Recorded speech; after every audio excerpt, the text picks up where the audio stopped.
pertama ada latar belakang AFTA.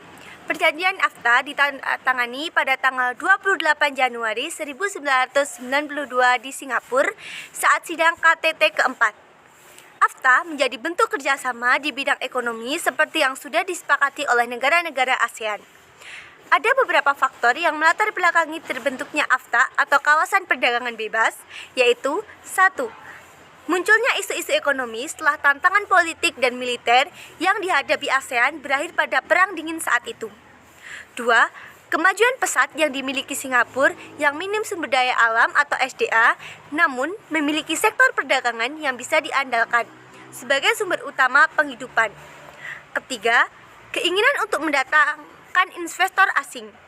Keempat, AFTA dibentuk sebagai langkah dalam mengejar keunggulan kerjasama regional di kawasan lainnya, seperti di Eropa dan Amerika. Pengertian AFTA, ASEAN Free Trade Area atau AFTA adalah bentuk kerjasama perdagangan dan ekonomi yang disepakati oleh negara-negara dalam wilayah ASEAN. Hal ini dilakukan dalam rangka meningkatkan daya saing ekonomi kawasan regional ASEAN dengan menjadikan ASEAN sebagai basis produksi dunia serta menciptakan pasar regional bagi seluruh penduduknya. Ketiga, ada negara anggota AFTA. Ada 6 negara yang awal mulanya bergabung mendirikan AFTA. Kemudian kini negara anggota AFTA sudah berjumlah 10 termasuk Indonesia. Negara anggota AFTA yang pertama kali didirikan yaitu ada Brunei Darussalam, Filipina, Malaysia, Thailand, Indonesia, dan Singapura.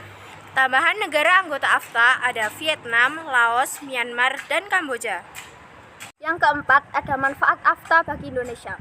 Yang pertama adalah memberi peluang untuk kegiatan ekspor komoditas pertanian.